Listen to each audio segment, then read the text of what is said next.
Hello everyone, मैं हूं तरसेम जटैन और आप हो इस टाइम पे भाई जटैन क्लासेस पे। तो चलिए टाइम वेस्ट किए बिना मैं आपको बता देता हूं कि हम प्रीवियस ईयर क्वेश्चंस में जो केमिस्ट्री के 10th क्लास के क्वेश्चंस हम कर रहे हैं उसमें आज का चैप्टर हमारे पास मेटल्स एंड नॉन मेटल्स। चलिए शुरुआत करते हैं पहले क्वेश्चन से। ठीक है। An element M with electronic configuration 283, electronic configuration इसकी 283। इसका मतलब टोटल इलेक्ट्रॉन इसके पास कितने? 13। और 13 इलेक्ट्रॉन होते हैं किसके पास बच्चे? एल्यूमिनियम के पास। लेकिन इन्होंने मेटल एलिमेंट एम दे रखा तो हम इसको मान लेते हैं एक बार के लिए एम। चलो आगे चलो। Combine separately with C L negative. तो ये जो एम है ना, ये किससे कंबाइन करता है? सी एल नेगेटिव से। अब मेटल एम की वैलेंसी कितनी है? 3। कैसे पता चला? देखो इसके वैलेंस में ना 3 इलेक्ट्रॉन है, तो ये 3 इलेक्ट्रॉन लॉस करेगा, तो इसकी वैलेंसी कितनी होगी? 3। क्लोरीन की वैलेंसी 1। एंड सल्फेट के साथ भी कंबाइन करता है। मेटल एम की वैलेंसी है 3, सल्फेट होता है SO4 2-, सल्फेट की वैलेंसी होती है 2। Right the chemical formula of the compound form. तो हमें केमिकल फॉर्मूले बताने, बताओ। तो इसकी वैलेंसी इसके पाँव में, इसकी वैलेंसी इसके पाँव में, तो यहाँ केमिकल फॉर्मूला बन गया MnCl3। इसकी वैलेंसी इसके पाँव में, इसकी वैलेंसी इसके पाँव में, तो यहाँ कंपाउंड बन गया M2SO4 थ्राइस। तो यदि मैं M को एल्यूमिनियम मान लूँ, क्योंकि 13वें नंबर पे एल्यूमिनियम आता, तो ये बन जाएगा एल्यूमिनियम क्लोराइड और ये बन जाएगा एल्यूमिनियम सल्फेट Al2SO4 थ्राइस। आगे, predict with the suitable reason the nature of the bond formed by the element M. जो ये एलिमेंट एम है ये किस तरह के बॉन्ड बनाएगा आपको बताना है। तो यहाँ पर देखो, एलिमेंट जो एम है वो जनरली क्या करता है? इलेक्ट्रॉन लॉस कर देता है। ठीक है। तो इलेक्ट्रॉन लॉस करेगा तो मेटल पे एम पे आ जाएगा क्या? 3 पॉजिटिव चार्ज, और क्लोरीन पे क्या है? Negative charge.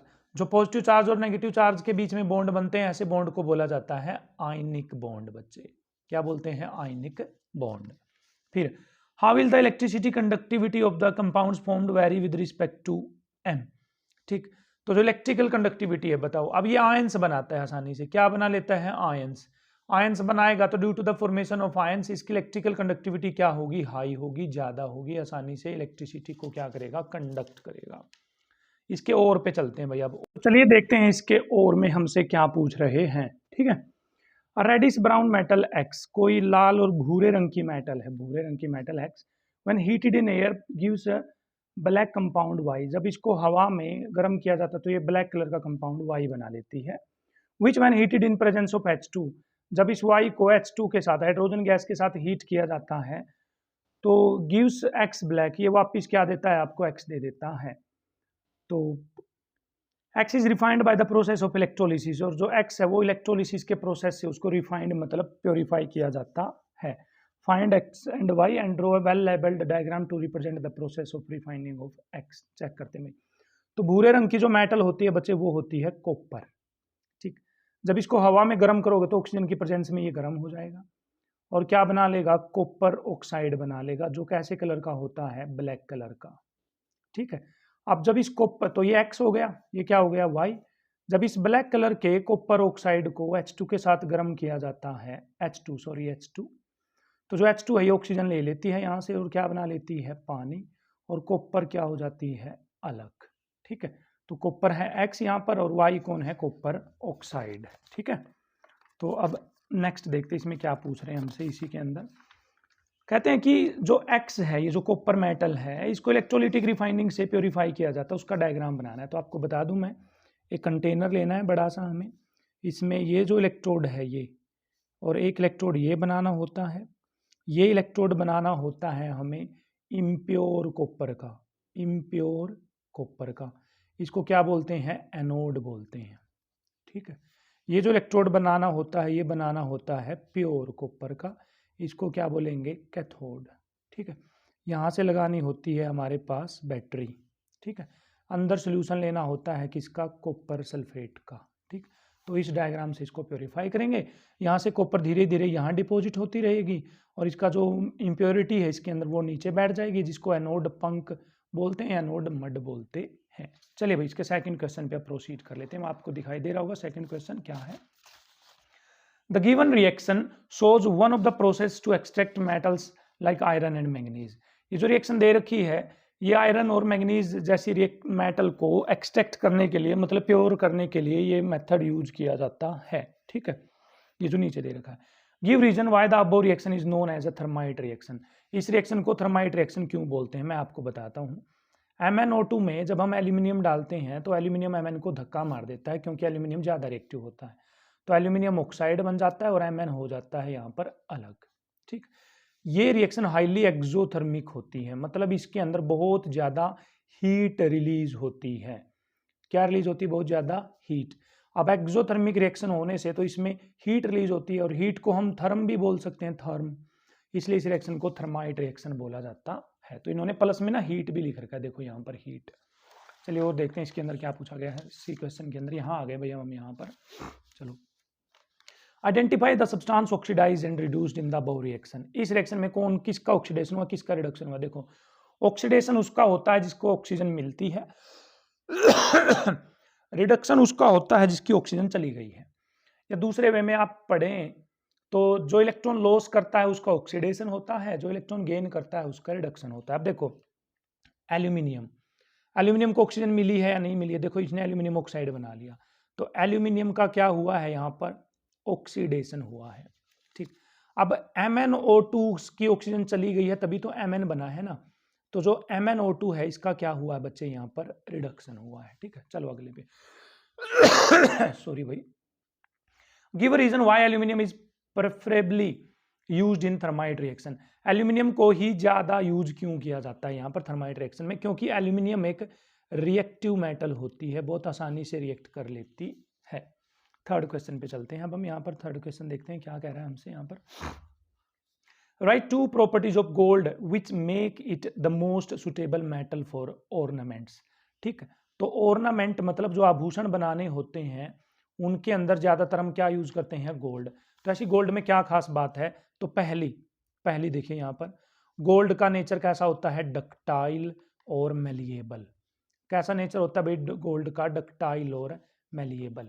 ठीक है ना, तो डक्टाइल और मेलिएबल का मतलब आप समझते हैं कि क्या मतलब होता है? मेलिएबल का मतलब तो होता है पीट कर उसको सीट बना सकते हैं पतली पतली, और डक्टाइल का मतलब उसकी वायर बना सकते हैं। एक तो ये नेचर हो गया। दूसरा, गोल्ड की खास बात है कि वो रस्ट नहीं होता, मतलब वो रस्टिंग नहीं करता, वो लेस रिएक्टिव मेटल होती है। क्या होती है? Less reactive metal. मतलब अब बोलो आप सोने की कान में बाली पहन लो भाई, तो जंग लगेगा ना, लेकिन लोहे की पहन लोगे तो क्या लग जाएगा? जंग। तो इन दो प्रॉपर्टीज के कारण उसका यूज किया जाता है। थर्ड के सेकंड पार्ट पे, name the two metals which are best conductor of heat. जो हीट की बेस्ट कंडक्टर है, तो सबसे अच्छी तो कंडक्टर है सिल्वर, सिल्वर के बाद कौन आता है? कॉपर। ये हीट की बेस्ट कंडक्टर होती है। Name two metals which melt when you keep them on your palm. जब आप उनको अपनी हथेली पर रखते हो तो वो क्या हो जाती है? मेल्ट हो जाती है। तो इसमें आती है एक तो गैलियम, कौन आती है? गैलियम, और एक आती है सीजियम। इनका मेल्टिंग पॉइंट बहुत कम होता है, ये आपकी जो हथेली है ना उसमें से हीट लेकर ही मेल्ट हो जाती है। Explain the formation of ionic compound CaO with electron dot structure. Atomic number of calcium and oxygen are 20 and 8. तो चलिए भाई CaO की इलेक्ट्रॉन डॉट स्ट्रक्चर बना लेते हैं। यहाँ पर कैसे बनेगी तो मैं बता देता हूँ आपको। ये है CaO, तो इसमें Ca कैल्शियम, कैल्शियम की इलेक्ट्रॉनिक कॉन्फ़िगरेशन क्या होती है? 2 8 8 2। तो लास्ट में 2 इलेक्ट्रॉन है ना, तो 2 2 डॉट बना दो, ऐसे 2 डॉट बन गई। ऑक्सीजन पे आ जाओ, ऑक्सीजन आता है 8वें नंबर पे, तो 2 6 6 डॉट लगाओगे इसके चारों तरफ, 1 2 3 4 5 6। ठीक है, अब क्या करना है? ये इलेक्ट्रॉन भी ऑक्सीजन ले लेगी, ये इलेक्ट्रॉन भी ऑक्सीजन ले लेगी, क्योंकि कैल्शियम 2 इलेक्ट्रॉन लॉस करता है ना। तो कैल्शियम 2 इलेक्ट्रॉन लॉस करेगा तो क्या कैल्शियम के पास कोई इलेक्ट्रॉन बचेगा? नहीं। तो कैल्शियम पे कौन सा चार्ज आ जाएगा? 2 पॉजिटिव। ये आ गया कैल्शियम। अब ऑक्सीजन के पास देखो कितने इलेक्ट्रॉन हो जाएंगे? 2 2 4 2 6 तो इसके हैं, और 2 ये आ गए तो 8 हो जाएंगे। 1 2 3 4 5 6 7 8, और ऑक्सीजन पे आ जाएगा कौन सा चार्ज? 2 minus charge. और इस तरह से फाइनली ये क्या बन जाएगा? CaO। ठीक है, इस तरह से बना है भाई आयनिक कंपाउंड। चलिए भाई फोर्थ क्वेश्चन पे प्रोसीड कर लेते हैं हम यहाँ पर। तो चलिए ये तो भाई बिना लिखे ही समझ में आ जाएगा हमें। फोर्थ क्वेश्चन क्या करें? नेम द फ्लोइंग आपको बताना है। Metal that can be cut with knife, sodium and potassium. चाकू से काट सकते हैं हम किसको? सोडियम और पोटेशियम को। लसरस नॉन मेटल, नॉन मेटल है फिर वो चमकती है तो आयोडीन है। कौन है? आयोडीन। डायमंड भी लिख सकते हो यहाँ पर। Metal that exist in liquid state at room temperature, ऐसा आएगा मरकरी। मरकरी रूम टेम्परेचर पे लिक्विड होती है। Most malleable and ductile metal gold, gold के बाद आती है सिल्वर, चांदी जिसको बोला जाता है। ठीक है, मैलिएबल डक्टाइल का मतलब हम ऊपर समझ चुके हैं। Metal that is best conductor of electricity, किसकी बेस्ट कंडक्टर इलेक्ट्रिसिटी की, तो आएगा सिल्वर। सिल्वर के बाद आती है हमारे पास कॉपर, एल्यूमिनियम वगैरह। Non metal that can exist in different form, ऐसी नॉन मेटल जो अलग अलग डिफरेंट फॉर्म में एग्जिस्ट कर सकती है, तो आता है कार्बन। कार्बन डायमंड में भी एग्जिस्ट करता है, ग्रेफाइट में भी, बकमिंस्टर फुलेरिन में भी। ठीक है। How are alloys better than metals, alloys metal से बेटर क्यों है? अब देखो आप, जैसे एक बार मैं इसी का एग्जांपल लेता हूँ भाई, ये जो ब्लेड है आप लोगों ने देखा होगा, इस तरह का ब्लेड होता है। ठीक, उसके ऊपर लिखा होता है स्टेनलेस स्टील। अब स्टील आपको पता है कि उसको जंग नहीं लगता, लेकिन अकेला आयरन होता तो उसको जंग लग जाता, नहीं लग जाता। तो आयरन की प्रॉपर्टीज को इम्प्रूव करने के लिए हमें क्या बनानी पड़ती है? उसकी एलोइज। आयरन की बात नहीं है, कोई भी मेटल हो सकती है, उसकी क्या बनानी पड़ती है हमें? एलोइज। तो how are alloys better than metals? Because alloys have better properties than metal, hence they are better than metals. Give composition of solder and amalgam. Solder alloy है, किस किस से मिलकर बनी होती है? तो होती है लेड और टीन से मिलकर बनी होती है। भैया आपको रटना पड़ेगा लेड और टीन से। फिर आता है हमारे पास एमलगम।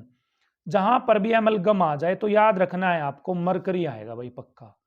क्या आएगा? पर मरकरी। ठीक है ना। तो सोल्डर एंड अमलगम, अब यहां पर जो भी मेटल है उसी का नाम आ जाएगा। जैसे सोडियम अमलगम कहे तो आपको सोडियम और Hg लिखना है, जिंक अमलगम कहे तो आपको जिंक और Hg लिखना है, मैग्नीशियम अमलगम कहे तो मैग्नीशियम और Hg लिखना है। मतलब अमलगम यदि आ गया तो Hg तो पक्का आएगा ही आएगा। ठीक है, अच्छी बात है। चलिए फिफ्थ क्वेश्चन पे चल पड़ते हैं भाई। पांचवा क्वेश्चन देख लीजिए क्या कह रहे हैं हमसे।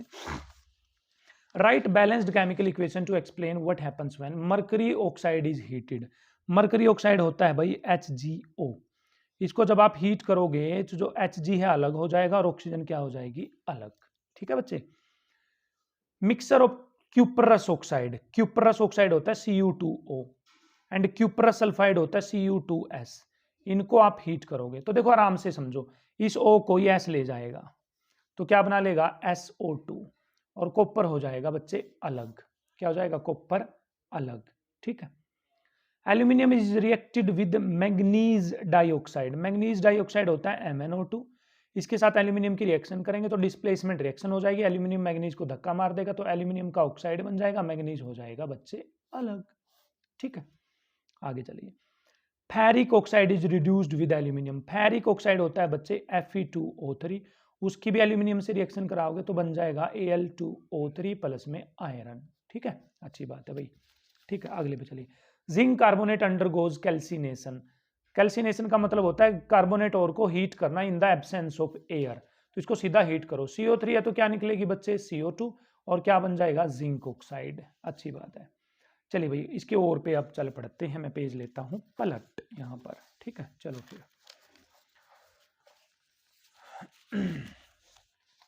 चलिए भाई और पे चल पड़ते हैं, इसके और पे।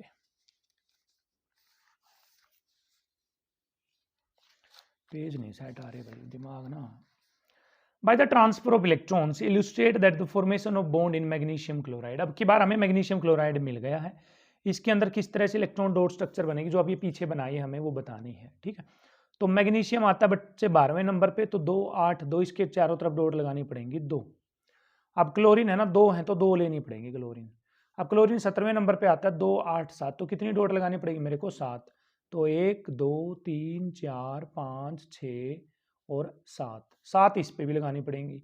1 2 3 4 5 6 7, तो ये एक इलेक्ट्रॉन इसको दे देगा, एक इलेक्ट्रॉन इसको दे देगा। इलेक्ट्रॉन देने के बाद मैग्नीशियम ने तो 2 इलेक्ट्रॉन दिए ना था, तो मैग्नीशियम पे कौन सा चार्ज आ जाएगा? 2 पॉजिटिव चार्ज।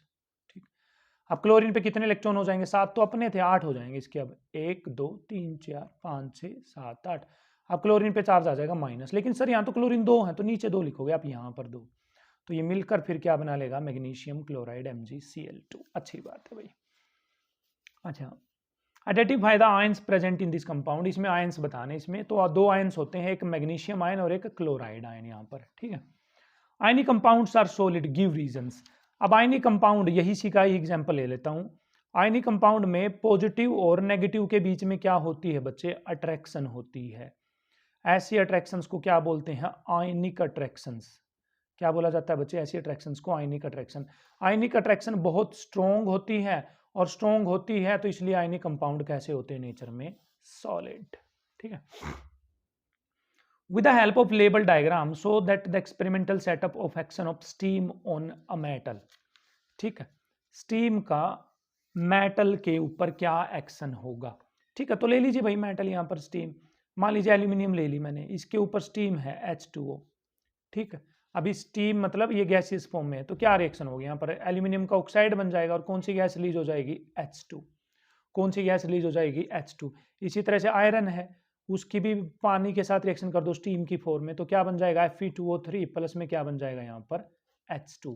H2 गैस क्या करेगी? रिलीज करेगी। ठीक है ना। Label diagram so the experimental setup of the action of steam on metal. ठीक है भाई, इसमें लेबल डायग्राम क्या करेंगे भाई? यहाँ पर लेबल डायग्राम में तो कुछ नहीं करना, आपको कंटेनर रखना है, ये मेटल लगा देनी है इसके अंदर, इसके अंदर क्या डाल देना है? वाटर। वाटर को क्या कर देना यहाँ से? हीट। वाटर के बनेंगे क्या? वेपर। और वेपर इसके साथ क्या करेंगे? रिएक्शन करेंगे। वैसे यहाँ पर डायग्राम पूछना तो नहीं चाहिए था यहाँ पर इन्होंने, ठीक है, कोई नहीं पूछ लिया तो फिर भी हम बना देंगे। यहाँ पर कोई डायग्राम इनका लेना देना ही नहीं है भाई इस क्वेश्चन के अंदर, तो ये बेवकूफ़ हैं थोड़े से। मैं पेज को सेट कर लूँ भाई एक बार, आप तो थोड़ा सा समझते रहिए इन क्वेश्चन को। क्वेश्चन नंबर आ गया अब हमारे पास 6th। चलो भाई 6th क्वेश्चन आ गया। What is thermite process? Thermite process क्या है? जब मैग्नीज ऑक्साइड या फिर आयरन ऑक्साइड एल्यूमिनियम के साथ रिएक्शन करते हैं तो ये बहुत ही हाईली एक्सोथर्मिक रिएक्शन होती है। यहाँ पर डबल डिस्प्लेसमेंट रिएक्शन होती है, एल्यूमिनियम का ऑक्साइड बन जाएगा, नीचे भी एल्यूमिनियम का ऑक्साइड बन जाएगा, ऊपर मैग्नीज मेटल अलग हो जाएगी, नीचे आयरन मेटल अलग हो जाएगी। ये रिएक्शन है थर्माइट रिएक्शंस। और स्पेसिफिकली इस रिएक्शन का यूज जो ये है, इस रिएक्शन का यूज किया जाता है रेल की पटरियों को जोड़ने के लिए। ठीक है, क्यों? क्योंकि यहाँ पर जो आयरन होता है ना, ये मेल्ट फॉर्म में मिलता है हमें, मेल्ट फॉर्म में मतलब पिघला हुआ मिलता है। ठीक है। Where does the metal aluminum used in the process occurs in the reactivity series of metal? ठीक है, अब रिएक्टिविटी सीरीज में आपको ये पूछा इन्होंने एल्यूमिनियम कहाँ पर मिलेगा। देखिए रिएक्टिविटी सीरीज में 3 तरह की मेटल हमारे पास जो बहुत ज़्यादा रिएक्टिव मेटल है, जैसे पोटेशियम है, सोडियम है, कैल्शियम है, मैग्नीशियम है और एल्यूमिनियम है। ये सबसे ज़्यादा रिएक्टिव में आती हैं। लीस्ट रिएक्टिव में आती हैं जैसे सिल्वर है, मरकरी है, या फिर हमारे पास गोल्ड है, प्लेटिनम है। बीच में आती हैं जैसे जिंक है, आयरन है, कॉपर है, ये बीच में आती हैं। तो एल्यूमिनियम कहाँ आती है? हाई रिएक्टिविटी में। तो यही इन्होंने पूछा है, where does the metal aluminium used in the process occurs in the reactivity series of the metal. के ऊपर जो एल्यूमिनियम यूज करी है हमने, ये रिएक्टिविटी सीरीज में कहाँ आती है? हाईली रिएक्टिव मेटल्स के अंदर। सी पे चलते हैं इसके। Name the substance that are getting oxidised and reduced in the process. मतलब इस प्रोसेस के अंदर किस सब्सटेंस का ऑक्सीडेशन और किसका रिडक्शन हो रहा है, ये हमसे पूछा गया है। ये हम पीछे करवा चुके हैं भाई, आपको सेकंड क्वेश्चन में ये आप कर लेना। ठीक है, टाइम वेस्ट नहीं करेंगे ज़्यादा से ज़्यादा, आपका मतलब बिल्कुल नहीं टाइम वेस्ट करेंगे। 7वें क्वेश्चन पे चल पड़ते हैं। What happens when copper is heated in air? भाई कॉपर को हवा में हीट करोगे तो मतलब ऑक्सीजन की प्रेजेंस में हीट करोगे तो क्या बन जाएगा? कॉपर ऑक्साइड, जो ब्लैक कलर का होता है। Aluminium oxide is reacted with hydrochloric acid. Aluminium oxide होता है Al2O3, हाइड्रोक्लोरिक एसिड होता है HCl। जब इसके साथ रिएक्शन करेगा तो एल्यूमिनियम क्लोराइड बन जाएगा, AlCl3 प्लस में बनेगा पानी रे पानी, तेरी यही कहानी। ठीक है। Potassium reacts with water. Potassium होता है K, पानी होता है H2O, तो पोटेशियम का हाइड्रोक्साइड बनेगा KOH प्लस में रिलीज हो जाएगी H2 गैस। ठीक है। Cinnabar is heated in air. Cinnabar होता है भाई मरकरी का सल्फाइड HGS। इसको हवा में मतलब ऑक्सीजन की प्रेजेंस में हीट करोगे तो यहाँ पर मरकरी का ऑक्साइड बन जाएगा HGO और SO2 गैस रिलीज हो जाएगी। ये रोस्टिंग का प्रोसेस है बच्चे। किसका प्रोसेस है? रोस्टिंग का process. Aluminium oxide reacts with sodium hydroxide. Aluminium oxide होता है Al2O3, सोडियम हाइड्रोक्साइड होता है बच्चे NaOH। इसके साथ रिएक्शन करेगा तो हमेशा याद रखिए यहाँ पर ये थोड़ा सा इंपॉर्टेंट हो जाता है। यहाँ पर सोडियम एल्यूमिनेट बनेगा, फॉर्मूला होता है NaAlO2। ठीक है, इसको रट लीजिए, ये बच्चों को जनरली याद नहीं रहता। सोडियम एल्यूमिनेट बनेगा और प्लस में पानी रे पानी, तेरी यही कहानी बनेगी। ठीक है, चलो फिर 8th क्वेश्चन पे चल पड़ते हैं भाई। कहाँ पर आ जाते हैं? क्वेश्चन नंबर 8 पे। क्या कह रहा है हमसे 8th question? List in tabular form 3 chemical properties on the basis which we can differentiate between metal and non metal. ठीक है, मेटल और नॉन मेटल यहाँ पर लिख लेते हैं। क्वेश्चन नंबर आ गया 8। देखिए मेटल के जो ऑक्साइड्स होते हैं बच्चे, वो होते हैं नेचर में बेसिक। कैसे होते हैं? नेचर में बेसिक। बट नॉन मेटल के ऑक्साइड कैसे होते हैं नेचर में? एसिडिक, ये आप याद करेंगे। ठीक है, मेटल्स जो है वो एसिड के साथ रिएक्शन करके हाइड्रोजन गैस रिलीज करती हैं, और नॉन मेटल हमारे पास कौन सी रिएक्शन शो करती है जब एसिड के साथ रिएक्शन करती हैं?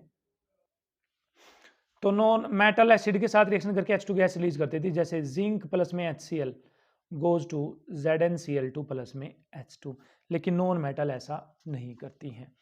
मेटल्स का नेचर होता है इलेक्ट्रोपॉजिटिव। क्या होता है बच्चे? इलेक्ट्रोपॉजिटिव, दे इलेक्ट्रॉन लॉस कर देती है वो, जैसे Na प्लस और एक इलेक्ट्रॉन क्या कर देता है? लॉस। बट नॉन मेटल का नेचर होता है बच्चे इलेक्ट्रॉन नेगेटिव। क्या होता है? इलेक्ट्रॉन नेगेटिव, वो इलेक्ट्रॉन गेन कर लेती है, जैसे क्लोरीन एक इलेक्ट्रॉन लेकर क्या बना लेगी? क्लोरीन नेगेटिव बना लेगी। ठीक है, चलो फिर 3 बताने थे ना, हो गए। Give reasons for the flowing, आपको इनके लिए रीजन बताना है। Most metals conduct electricity well, बहुत सारी मेटल इलेक्ट्रिसिटी को आसानी से क्या कर देती हैं? कंडक्ट। क्यों? क्योंकि मेटल्स आसानी से इलेक्ट्रॉन क्या कर देती हैं? लॉस। अब इलेक्ट्रॉन लॉस करने से उन पे पॉजिटिव और नेगेटिव चार्ज जनरेट हो जाता है, जिससे वो आसानी से इलेक्ट्रिसिटी कंडक्ट करती है, मतलब आयंस की फॉर्मेशन हो जाती है। The reaction of iron 3 oxide मतलब Fe2O3 विद हीटेड एल्यूमिनियम, किसके साथ? एल्यूमिनियम के साथ, is use to join cracked machine part. इस रिएक्शन का यूज कौन सी? थर्माइट रिएक्शन आ गई फिर से, बार बार थर्माइट रिएक्शन आ रही है भाई आपके सामने। तो यहाँ पर क्या बनेगा? ये Al2O3 प्लस में आयरन। कहते हैं इस रिएक्शन का यूज जो मशीन, बड़ी बड़ी मशीन है, उनके पार्ट्स को जोड़ने के लिए क्यों होता है? क्यों? क्योंकि ये रिएक्शन हाईली एक्सोथर्मिक है, और यहाँ पर जो आयरन मिलता है वो मोल्टन स्टेट में मिलता है, मतलब पिघला हुआ मिलता है। पिघला हुआ आयरन आसानी से चीजों को जोड़ देगा। ठीक है, चले भाई ये तो जोड़ देगा, लेकिन हम देख लेते हैं अभी 9th क्वेश्चन को कि क्या कहना चाहता है हमसे भाई 9th क्वेश्चन। ठीक है, अभी तो साइड में हो जा थोड़ा सा भाई, ये भी पेज भर गया है, पेज पे पेज भर रहे हैं, लेकिन आप अपना दिमाग भरते रहिए ताकि मैक्सिमम मार्क्स आपको मिले बोर्ड के एग्जाम्स में। 9th क्वेश्चन पे चलते हैं भाई। ठीक है, एक्सप्लेन द फ्लोइंग, आपको ये एक्सप्लेन करना है। Sodium chloride is an ionic compound which does not conduct electricity in solid state whereas it does conduct electricity in molten state as well as in an aqueous solution। देखो, अब solid state है, मान लो ये NaCl है। अब यदि इसकी state है सॉलिड बच्चे, तो इसके अंदर जो आयंस है ना, प्लस और माइनस, ये आयंस ये फ्री नहीं है, ये फ्री नहीं है। क्या करने के लिए? मूव करने के लिए। अब जब आयंस फ्री नहीं होंगे, अब आयंस, मान लो आपके पास रुपए तो हैं, लेकिन तुम दान नहीं करोगे उन रुपयों को, तो बोलो आप दानी कहलाओगे क्या? नहीं ना। अब जिसके पास रुपए हैं लेकिन वो दान भी करता तभी तो दानी कहलाएगा। अब इसके पास आयंस तो हैं लेकिन वो फ्री नहीं है, तो इलेक्ट्रिसिटी कंडक्ट नहीं करेगा, मतलब सॉलिड स्टेट में ये इलेक्ट्रिसिटी को कंडक्ट नहीं करता। बट जब ये इसको पानी में डाल देंगे, मतलब एक्वा सोल्यूशन बना देंगे इसका, तो इसके आयंस फ्री हो जाएंगे। क्या हो जाएंगे? आयंस फ्री, तो ये कंडक्ट करने लग जाएगा इलेक्ट्रिसिटी को। Reactivity of aluminium decreases if it is dipped in nitric acid. Aluminium को यदि हम नाइट्रिक एसिड में डाल देते हैं तो इसकी रिएक्टिविटी कम हो जाती है। क्यों? क्योंकि नाइट्रिक एसिड एक ऑक्सीडाइजिंग एजेंट होता है बच्चे। कैसा एजेंट होता है? Oxidising agent. ये एल्यूमिनियम का ऑक्सीडाइजेशन कर देता है Al2O3 में। अब एल्यूमिनियम का यदि ऑक्सीडेशन हो जाएगा तो एल्यूमिनियम के ऊपर एक लेयर चिपक जाएगी। क्या चिपक जाएगी? एल्यूमिनियम के ऊपर एक लेयर, जो उसको रिएक्शन करने से फिर रोकेगी, इसलिए उसकी रिएक्टिविटी कम हो जाती है। चलो, metals like calcium and magnesium are never found in their free state. अब कैल्शियम और मैग्नीशियम फ्री नहीं मिलती आपको, फ्री मतलब प्योर नहीं मिलती। क्यों? क्योंकि ये हाईली रिएक्टिव मेटल्स हैं। क्या ये बच्चे हाईली रिएक्टिव मेटल्स हैं? अब ये हाईली रिएक्टिव तो रिएक्ट कर लेगी तो ये कंपाउंड बना लेते हैं आसानी से। क्या बना लेते हैं बच्चे? कंपाउंड, इसलिए फ्री स्टेट में नहीं मिलती है हमारे पास। क्वेश्चन नंबर आ गया है अब 10। ठीक है भाई, हमारा मोटिव है आपके बोर्ड में मैक्सिमम मार्क्स आए। कोशिश करिए कि 100 में से 100 मार्क्स लेकर आए। हम भी कोशिश कर रहे हैं, पढ़ते रहिए, बस पढ़ते ही रहिए, और तो कुछ है नहीं यहाँ पर। 10th का ये पार्ट पे आ जाते हैं। Write the steps involved in the extraction of pure metal in the middle of the activity series from their carbonate ore. तो कार्बोनेट ओर है, चलो हम कार्बोनेट ओर ले लेते हैं। कोई जिंक कार्बोनेट ले लिया, ठीक। अब इससे प्योर मेटल बनाने भाई हमें, तो पहले करानी पड़ेगी इसकी कैल्सिनेशन। क्या करवानी पड़ेगी बच्चे? कैल्सिनेशन। कैल्सिनेशन में क्या करना होता है? कार्बोनेट ओर को in the absence of air सीधा हीट करना होता है। तो CO3 है तो क्या निकलेगी? CO2, और जिंक का बन जाएगा बच्चे ऑक्साइड। ठीक है ना, पहला स्टेप आएगा कैल्सिनेशन। ठीक है, फिर आते हैं जिंक ऑक्साइड पे।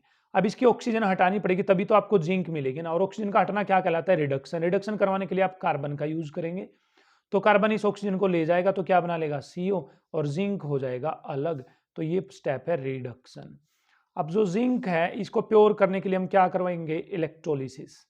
क्या करेंगे बच्चे? इलेक्ट्रोलिसिस। जैसा हमने पीछे किया था कि इम्प्योर जिंक इधर ले लेंगे, प्योर जिंक इधर ले लेंगे, जिंक सल्फेट अंदर डाल देंगे, लगा देंगे बैटरी, प्योर जिंक यहाँ चिपकता रहेगा, यहाँ पर एनोड का मड आ जाएगा। ठीक है ना? अच्छी बात है भाई, अच्छी बात है। लेकिन और भी अच्छी बात हो जाएगी हमारे पास यदि हम चल पड़ते हैं 11th क्वेश्चन पे। ठीक है ना? अच्छा एक बार देख लें। अच्छा ये तो हो गया, बी पार्ट रहेगा, इसका बी पार्ट रहेगा, सॉरी बच्चे, B part. How is the copper extracted from it sulphide ore. अब सल्फाइड से कॉपर को कैसे निकालेंगे हम? किससे? सल्फाइड से कॉपर को। तो आइए भाई कॉपर को भी निकाल लेते हैं इसके सल्फाइड से। तो कॉपर सल्फाइड ले लूँ मैं यहाँ पर Cu2S। तो पहले ऑक्सीजन की प्रेजेंस में हीट करेंगे, इस प्रोसेस को बोला जाएगा रोस्टिंग। क्या बोला जाएगा? रोस्टिंग। तो रोस्टिंग में क्या बनता है? कॉपर का ऑक्साइड प्लस में SO2 गैस रिलीज हो जाती है। अभी अभी पीछे एक क्वेश्चन आया था, मैं एक बार पेज पलट के दिखा दूं तुम लोगों को, कॉपर ऑक्साइड वाला। एक सेकंड रुकिए बस। देखो ये आया था, ये रहा इसके ना सेकंड पार्ट में आया था, mixture of copper oxide and cuprous sulphide is heated. मतलब जो ये क्यूप्रस ऑक्साइड बन गया आपके पास, ये क्यूप्रस ऑक्साइड, ये इस क्यूप्रस ऑक्साइड को वापिस इसी के साथ हीट कर दो जो ये ऊपर है, तो क्या बन जाएगा बच्चे? यहाँ से S और O ले जाएगा SO को, तो क्या बन जाएगी? SO2, और कॉपर हो जाएगा अलग। अब कॉपर को क्या करेंगे फिर? प्योर करने के लिए फिर से वही आएगा, एक डायग्राम लोगे, एनोड कैथोड, ये हम पीछे कर चुके हैं, वो आप कर लेंगे, हम इतना टाइम वेस्ट नहीं करेंगे। लेकिन हम चल पड़ते हैं क्वेश्चन नंबर 11 पे। ठीक है, मतलब 11 पे।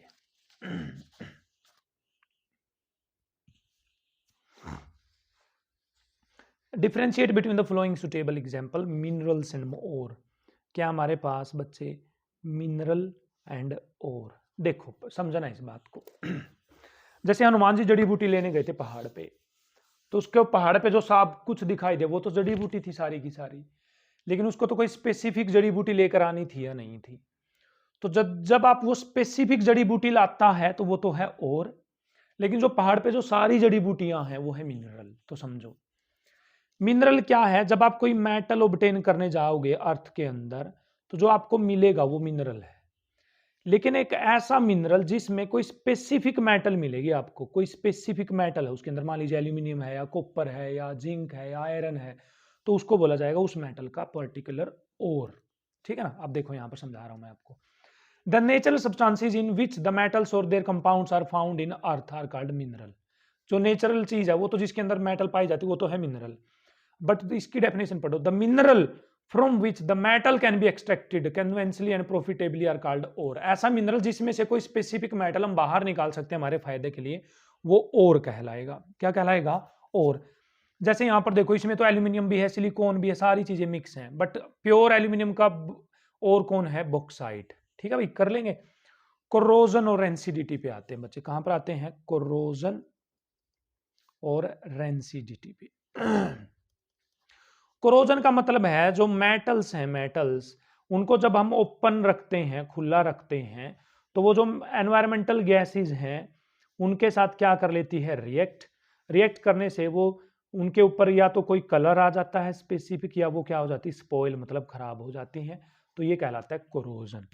लेकिन जब कोई आपके पास ऑयली फूड स्टफ है, मतलब कोई तेलिया खाना है, ऑयली फूड स्टफ, जब आप उसको ओपन रखते हैं तो वो ऑक्सीजन से रिएक्शन करके ऑक्सीडाइज हो जाता है, और उसका जो टेस्ट है, टेस्ट और जो उसकी स्मेल है वो चेंज हो जाती है। This is called rancidity. ठीक है, कोरोजन में मेटल्स आएंगी, रेंसिडिटी में फूड आएगा, कहने का मतलब ये है। मैलिएबिलिटी एंड डक्टिलिटी हम पीछे पढ़ चुके हैं। मैलिएबिलिटी का मतलब होता है भाई सीट बनाना, पीटो पीटो पीटो और सीट बनाओ। डक्टिलिटी का मतलब होता है पिघलाकर उसकी तार बनाओ। ये तो कोई करने या करवाने का क्वेश्चन था नहीं हमारे पास। 12th क्वेश्चन पे चलते हैं। Copper coin is kept emerged in silver nitrate. Copper को सिल्वर नाइट्रेट में डुबो कर रखा जाता है। तो बताइए भाई, कॉपर सिल्वर से ज्यादा रिएक्टिव मेटल होती है, तो कॉपर सिल्वर को धक्का मार देगी तो कॉपर नाइट्रेट बन जाएगा, CONO3 ट्वाइस, और सिल्वर हो जाएगा अलग, और सिल्वर होता है ग्रे कलर का और ये अलग हो जाएगा। अब क्वेश्चन क्या वो पढ़ लेते हैं। ठीक है, what change will take place, यहाँ पर क्या चेंज होगा इन द कॉइन। तो कॉइन धीरे धीरे खत्म हो जाएगा भाई, कॉइन के छोटे छोटे होल्स हो जाएंगे, कॉइन छोटे साइज का हो जाएगा कुछ टाइम के बाद, क्योंकि वो रिएक्शन करता रहेगा सिल्वर नाइट्रेट के साथ। राइट द रिएक्शन इन्वॉल्व, ये हमने रिएक्शन लिख दी है, लॉन्ग टाइम के बाद ऐसा हो जाएगा। ठीक है, 13th पे आ जाते हैं बच्चे, कहाँ पर आ जाते हैं 13th पे। लेट अस सी क्या कह रहा है भाई 13th question. Graphite in making electrodes state the property utilised in the flowing. Graphite का ना इलेक्ट्रोड बनाने में यूज होता है, क्यों भाई? क्योंकि ग्रेफाइट इलेक्ट्रिसिटी का क्या होता है? कंडक्टर होता है। क्या होता है बच्चे? ग्रेफाइट इलेक्ट्रिसिटी का conductor. Electric wires are coated with polyvinyl chloride, PVC और रबर लाइक वायर। अरे भाई घर पे जो वायर होती है उसके ऊपर प्लास्टिक लगी होती नहीं लगती, क्यों लगी होती है? तो किसी ना किसी देसी आदमी को भी पता होगा, ताकि करंट ना लगे, क्योंकि जो प्लास्टिक होती है वो क्या होती है? इंसुलेटर होती है। Metal alloys are used for making bells and strings of musical instruments. ठीक है, क्या कह रहे हैं यहां पर? क्या कह रहे हैं? मेटल्स एलॉयज की, मेटल की एलॉयज यूज करी जाती हैं बेल्स बनाने में, मेकिंग बेल, ये जो घंटियां वगैरह है ना, ये बनाने में, एलॉय बनाने में मेटल की बेल यूज करी जाती हैं। एलॉयज मतलब मिश्र धातु यूज करी जाती है, प्योर मेटल नहीं होती। वो मंदिर में घंटियां बजाते हो तुम, टन टन टन। And string of musical instrument, मतलब म्यूजिकल इंस्ट्रूमेंट के जो वायर है ना, वायर बनाए जाते हैं, वो तार बजाते हैं ना, गिटार बजाते हैं, उनके लिए भी क्या यूज करते हैं? एलॉय। प्योर मेटल क्यों नहीं यूज करते? तो इसका रीजन यही होगा भाई कि एलॉयज के अंदर कुछ ऐसी प्रॉपर्टी है जो प्योर मेटल में नहीं होती। अब जैसे यहाँ पर वायर है, वायर बनाने के लिए कौन सी प्रॉपर्टी होती है? डक्टिलिटी। इसका मतलब एलॉय में डक्टिलिटी आ जाती होगी प्रॉपरली। अब ये जो घंटी वाली बैल होती है ना, वो बहुत भारी होती है, आपने देखा होगा मंदिर वाली जो घंटियां होती है, इसका मतलब एलॉय बनाने के बाद वो बहुत भारी हो जाती होंगी, इसके कारण उसकी घंटियां बनाते होंगे। या इसमें तो कुछ बनाकर भी लिख सकते हो तुम लोग, ऐसा नहीं है कि ये चीजें रटने की जरूरत है, लेकिन 14 क्वेश्चन करने की जरूरत है। हम आ जाते हैं डिफाइन कोरोजन, ये कर चुके हैं भाई हम। What is corrosion of iron cold? Iron के कोरोजन को स्पेसिफिकली रस्टिंग बोला जाता है या रस्ट बोला जाता है।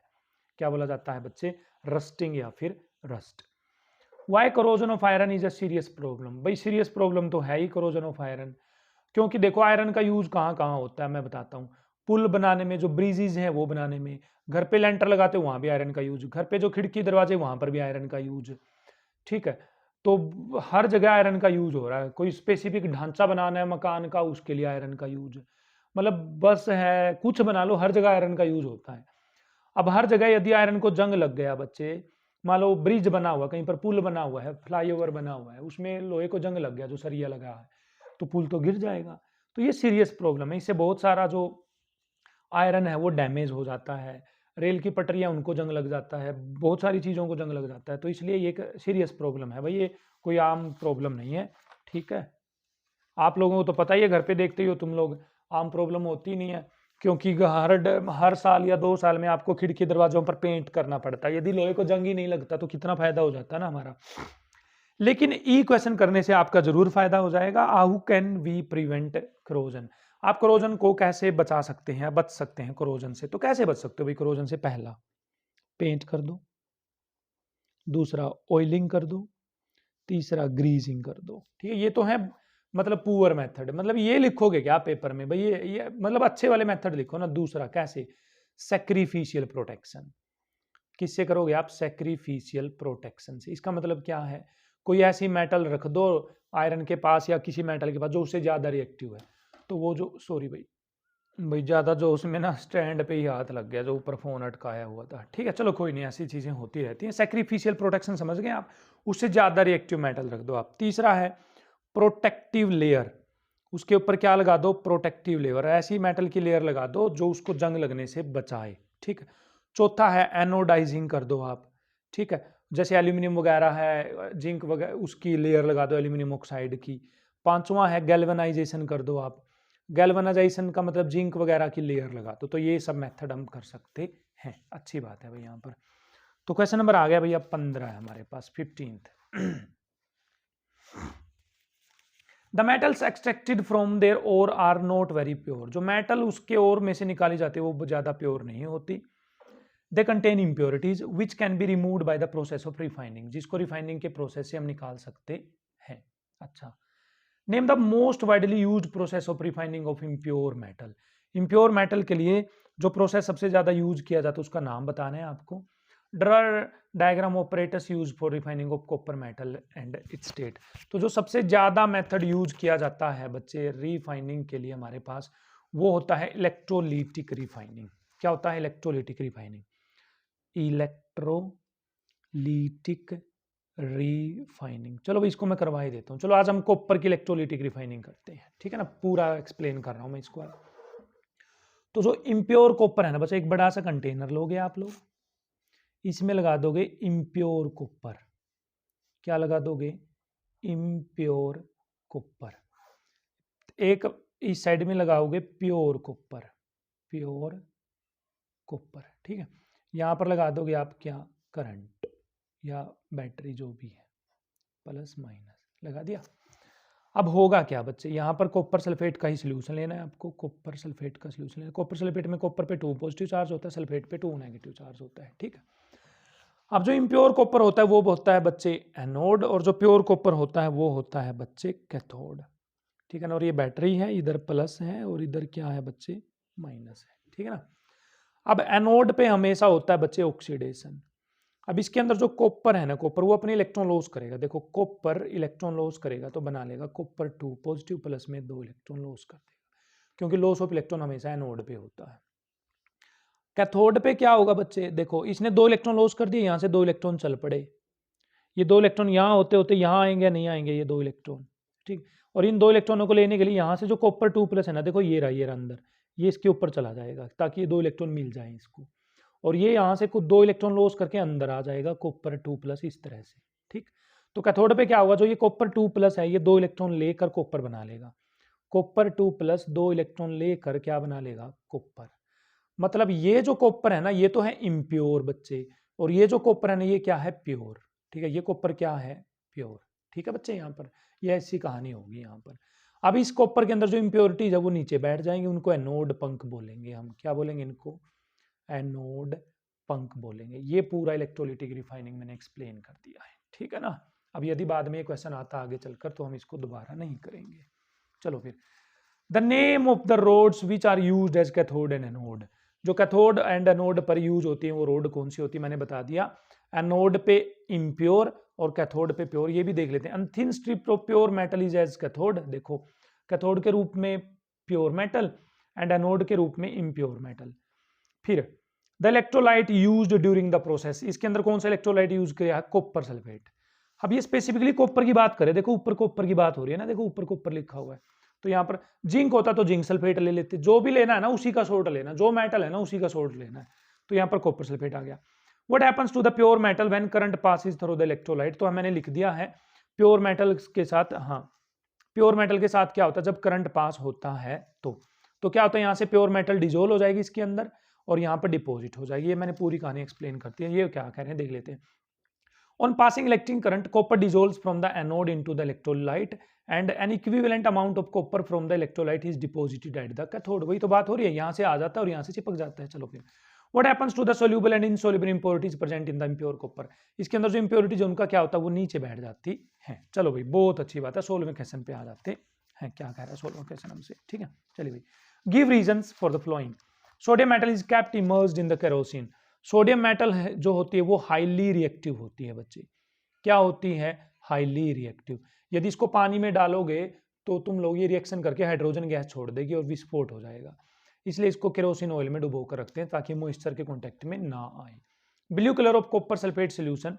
जो कॉपर सल्फेट है इसका जो ब्लू कलर है बच्चे, blue colour disappears when some aluminium powder is added to it. जब इसमें आप एल्यूमिनियम डालते हो तो बिल्कुल भाई, क्योंकि एल्यूमिनियम ज्यादा रिएक्टिव मेटल है, ये कॉपर को धक्का मारेगी तो एल्यूमिनियम सल्फेट बन जाएगा, Al2SO4 थ्राइस। कॉपर हो जाएगा अलग, तो इसका ब्लू कलर भी तो खराब हो जाएगा ना, खत्म हो जाएगा, ठीक है। चलिए 17th क्वेश्चन पे आ जाते हैं बच्चे। 17वां क्वेश्चन क्या बोल रहा है हमसे। You are provided with a container made up of aluminium. आपको एक एल्यूमिनियम का कंटेनर दिया गया है, एल्यूमिनियम का। You are also provided with solution dilute HCl। आपके पास HCl है, HNO3 है, जिंक क्लोराइड है, पानी है, ये सब के ये सारे सोल्यूशन आपको दे रखे हैं। Out of the solution which solution can be kept in the aluminium container, name the type of reaction takes place. इनमें से कौन सा सोल्यूशन आप इसके अंदर रख सकते हो एल्यूमिनियम के अंदर। मतलब देखो जो इसके साथ रिएक्शन कर लेगा ना उसको तो रख नहीं सकते। मान लो HCl रख दिया तो यदि रिएक्शन कर लेगा तो नहीं रख सकते। HNO3 रख दिया तो रिएक्शन कर लेगा तो नहीं रख सकते। जिंक क्लोराइड यदि रिएक्शन कर लेगा तो नहीं रख सकते। पानी रिएक्शन कर लेगा तो नहीं रख सकते। जो रिएक्शन नहीं करेगा ना वही तो रख सकते हैं ना। ठीक है, तो चेक करो एल्यूमिनियम में HCl रख कर देखें, एल्यूमिनियम में HCl क्या कोई रिएक्शन होगी? हाँ जी भाई होगी। एल्यूमिनियम क्लोराइड बन जाएगा, यहाँ पर AlCl3 प्लस में H2 गैस रिलीज हो जाएगी। यहाँ पर भी रिएक्शन होगी तो इसका मतलब HCl को नहीं रख सकते। HNO3, हाँ भाई HNO3 भी रिएक्शन करेगा, ये एल्यूमिनियम को ऑक्सीडाइज करवा देगा। क्या कर देगा? एल्यूमिनियम को ऑक्सीडाइज कर देगा। Al2O3 और NO2 गैस क्या कर देगा? रिलीज, तो इसको भी नहीं रख सकते। जिंक क्लोराइड, भाई जिंक क्लोराइड से में एल्यूमिनियम ना जिंक से ज़्यादा रिएक्टिव होती है, वो जिंक को धक्का मार देगी और क्या बना लेगी? एल्यूमिनियम क्लोराइड, और जिंक हो जाएगा अलग, तो ये भी नहीं रख सकते। पानी, हाँ भाई पानी रख सकते हैं, पानी रख सकते हैं क्योंकि एल्यूमिनियम ना सिंपल पानी से रिएक्शन नहीं करती, वो स्टीम के साथ रिएक्शन करती है। ठीक है, तो पानी कैन बी कैप्ट, पानी को रखा जा सकता है। ठीक है, चलो फिर आगे। Name the process obtaining a pure metal from impure metal through electrolysis, ये कर चुके। Suppose you have to refine copper, ये भी कर चुके। एनोड, कैथोड, इलेक्ट्रोलाइट, ये सब बता चुके हैं हम लोग। देखिए डायग्राम भी मैं आपके लिए बना चुका हूँ, एक बार इसमें भी दिखा देता हूँ। बैटरी लगा दी, प्लस माइनस लगा दिया। क्रूड कॉपर मतलब होता है इम्प्योर कॉपर है। यहाँ पर एनोड, ये एनोड मड, एनोड की गंदगी हो गई है, ये सारी रिएक्शन हमने लिख दी है। देखें भैया आगे कोई क्वेश्चन है या नहीं है। तो चलिए भैया यहाँ पर क्वेश्चंस होते हैं खत्म। आज इस चैप्टर में हमारे पास सिर्फ 18 थी क्वेश्चन थी, हम कुछ नहीं कर सकते भाई। 18 क्वेश्चन मैंने आपको करवा दिए, प्रीवियस ईयर थे सारे के सारे क्वेश्चंस। वीडियो लेक्चर कैसा लगा? Go to comment section, let us know कि आपको वीडियो लेक्चर कैसा लगा है। हम बारी बारी हर चैप्टर की वीडियो आपके लिए लेकर आ सकते हैं। वीडियो लेक्चर को ज़्यादा से ज़्यादा बच्चों के साथ शेयर करें ताकि अभी जो आपके एग्जाम्स आने वाले हैं इन लेक्चर्स का बेनिफिट मैक्सिमम स्टूडेंट ले सकें। अपनी सेहत का ध्यान रखें, एग्जाम टाइम पे सेहत यदि खराब हो गई तो पूरे साल की मेहनत भी खराब हो सकती है। पढ़ते रहिए, हंसते रहिए, मुस्कुराते रहिए, टाइम को वेस्ट ना करें बच्चे। 1 मिनट टाइम वेस्ट करते हो तो इसका मतलब 2 मिनट आप अपने कॉम्पिटिटर से पीछे हो जाते हो। तो पढ़ते रहिए, बस पढ़ते रहिए। मिलते हैं नेक्स्ट वीडियो में।